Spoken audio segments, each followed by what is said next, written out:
Forget all the things you've been taught, you've been told. Don't blink, don't run, don't turn left or turn right or look straight at the sun. My mind's gone. Kumusta mga kaibigan? May bagong pag-uusapan na naman tayo ngayon.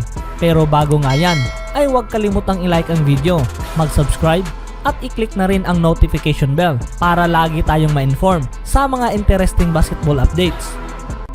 Shoutout nga pala kay Tonyo Bautista at RJ Canoy, mga bumili ng sapatos, at maraming salamat sa inyo kaibigan.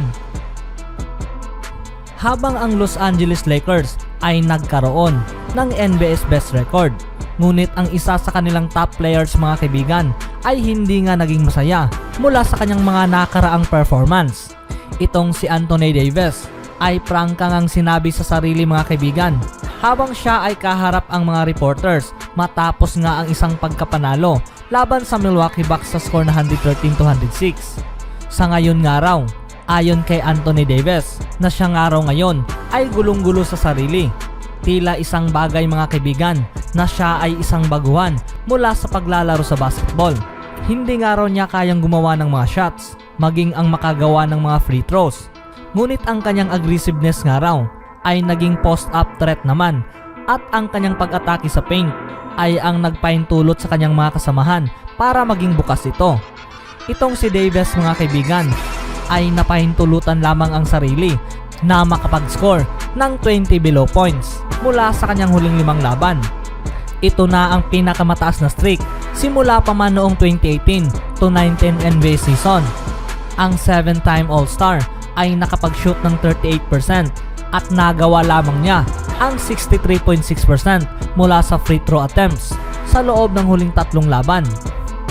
Sa kabila sa magaspang na shooting stats na ito, itong si Davis naman ay nakapag-contribute sa ibang paraan dahil siya rin naman mga kaibigan ay nakapag-average ng 9.8 rebounds at 4.2 assists during sa kanilang 5-game stretch. Bilang testamento para sa roster ng Lakers, nakuha nila ang 4-1 winless record para sa stretch na ito. Sa ngayon, ang reigning NBA champion mga kaibigan ay naging 12-4 overall mula sa kanilang standing sa Western Conference, at pinangunahan nga nila ang liga na may average margin na may 9.9 points mula sa kanilang bawat pagkapanalo. Gayunpaman mga kaibigan, ang pagkapanalo ng Los Angeles Lakers laban sa Milwaukee Bucks ay nagpapatunay na naman mula sa tinaguriang The King, kung saan nagkaroon nga ito ng brilliant performance laban kay Giannis Antetokounmpo, at siya nga ay nakapagsalita mula sa isang debate patungkol nga sa league's best player. Ang laban ngang ito mga kaibigan ay ang unang pagkakataon na magharap itong si LeBron James at Antetokounmpo simula pa man noong nakapagtapos itong si LeBron James ng pangalawa mula sa MVP voting last season, kung saan hindi nga ito umayon mula sa 4-time NBA champion na siyang paniniwala niya sa sarili mga kaibigan na nararapat lamang siya na makatanggap ng maraming boto. Laban kay Giannis at sa Bucks mga kaibigan, itong si LeBron James ay nakapagtapos nga ng game high na may 34 points, 6 rebounds at 8 assists. Nagawa niya ang 13 out of 25 shooting mula sa field, kabilang na nga rin rito ang 6 na 3-pointers sa loob lamang ng 38 minutes. Itong si Giannis Antetokounmpo na siyang nakuha rin ang Defensive Player of the Year award noong huling season ay pinangunahan rin ang Bucks sa labang ito na may 25 points, 12 rebounds at 3 assists. Ngunit ang Greek Freak ay nakapag-committed rin ng 9 turnovers, at habang nagpapatuloy ang laban, itong si LeBron James ay ang nagkaroon ng mga biggest plays. Ang pagkapanalong ito ay ang nagbigay para sa Lakers ng 12-4 win-loss record, at ang team ngayon ay napanghawakan ang number 1 seed mula sa Western Conference na may half game ahead sa koponan ng Utah Jazz at ng Los Angeles Clippers. Ang Milwaukee Bucks, bagaman mga kaibigan, ay nahulog na sa 9-6 win-loss record, at nakuha na nga nila ang kanilang first back-to-back losses sa season ito, bagaman sila pa rin ay nananatiling pangatlo mula sa Eastern Conference. Matapos nga ang labang ito, nilinaw nitong ni LeBron James na ang usap-usapan noong huling season mula sa MVP voting ay wala sa kanyang pag-iisip nang makaharap nga nila itong si Giannis at ang Milwaukee Bucks. Dahil ang focus nga raw niya ay ang manalo ang Lakers, na kung saan nakuha na nga rin nila ang 8-0 win-loss record mula sa kanilang road trip sa seasong ito. Ayon pa nga kay LeBron James, hindi nga raw ito tungkol mula lamang sa individual na karangalan. Ang lahat nga raw na ito ay patungkol lamang sa team success, at ito lang nga raw ang mahalaga sa lahat. Gusto lang nga raw niyang makapaglaro ng maayos at tulungan ang team na manalo sa lahat ng mga opponent. Ngunit maliban sa mga team success mga kaibigan na tinutukoy nga niya ngayon laban sa Milwaukee Bucks, itong si LeBron James ay nagkaroon pa rin ng strong case patungkol nga kung sino ang nararapat na makakakuha ng MVP award sa seasong ito bilang pang-5 beses sa kanyang karir.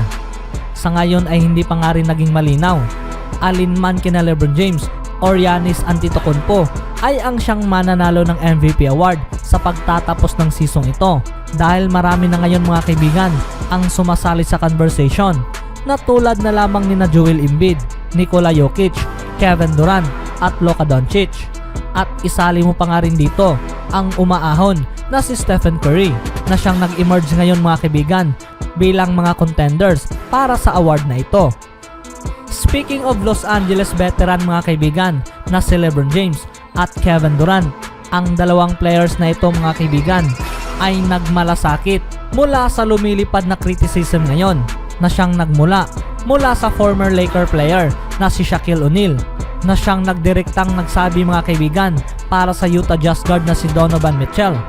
Ang controversy ay nagsimula noong si O'Neal mga kaibigan ay na-interview itong si Mitchell, at sinabi nga nito na ang guard ay hindi sapat ang abilidad para dalhin nga raw niya ang Utah Jazz sa mataas na level. This is Shaq.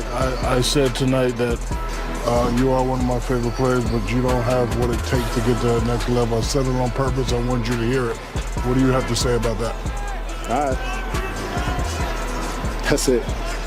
That's it? All right. That's it. Okay, cool. I mean, I wanted you to hear it. I've been hearing, Shaq, I've been hearing that since my rookie year. You know, I'm just going to get better and do what I do. Good. At the end of the day. Well, that's what I wanted you to hear you say. At ang salitang ito na siyang nagmula kay O'Neal mga kaibigan ay para na ring isang sampal sa muka nitong ni Spider-Man. At dahilan nga dito, ang dalawang superstars ay ipinagtanggol nga itong si Mitchell mga kaibigan, at nanguna nga dito itong si Kevin Durant, na siyang nagsabi mga kaibigan na dapat i-enjoy na lang nitong ni O'Neal ang kanyang pagretiro, dahil ang lahat ng mga young players nga raw ay mayroong mga coaches na kanilang sinusunod sa bawat laban, at ito nga raw ay tinatrabaho nila araw-araw. Hindi rin naman nagpauli itong si LeBron James, na ayon sa kanyang post mga kaibigan na mayroon nga raw pagkakaiba sa pagitan ng constructive criticism at soft hating, bagaman nakita nga raw niya ang dalawang ito mula sa sinabi nitong ni Shaquille O'Neal. Ngunit para sa kanya, ang narinig nga raw niyang ito ay halos pagkamuhi, dahil maririnig mo nga raw ito kung paano niya ito dinideliver. Ang limitadong response nitong ni Mitchell mga kaibigan ay walang duda na mayroon itong tinatagong irritation mula sa opinion nitong ni O'Neal, dahil mai-consider rin naman mga kaibigan na ang Utah Jazz guard ay nade-develop na patungo sa isang NBA standout. Bilang patunay mga kaibigan, during sa first 3 seasons nitong ni Mitchell, ang Utah Jazz ay naidala nga niya sa Western Conference Semifinals sa panahon ng kanyang rookie season noong 2017-18, at pagkatapos nito, na-eliminated nga sila sa playoff during sa next 2 seasons. Gayon pa rin mga kaibigan, ang criticism nitong ni O'Neal ay tanaw pa rin na hindi katanggap-tanggap. Isinasaalang-alang na itong si Mitchell ay isa lamang muka ng Jazz regular lineup, at siya ay nakaharap sa mga mabibigat na teams, na siyang nag-uumapaw rin naman mga kaibigan ang mga talento. Ang komento nitong ni LeBron James at Kevin Durant ay tila isang bagay na nakakatulong para makapag-offer ng some payback patungo kay Mitchell. Para sa karagdagan, ang offered na ito ay nagpapakita ng respeto mula kay Mitchell bilang isang player, na siyang ipinagtanggol mga kaibigan ang hindi kaaya-ayang komento nitong ni Shaquille They said, don't fall, don't forget forget all the things you've been taught, you've been told. Don't blink, don't run, don't turn left or turn right or look.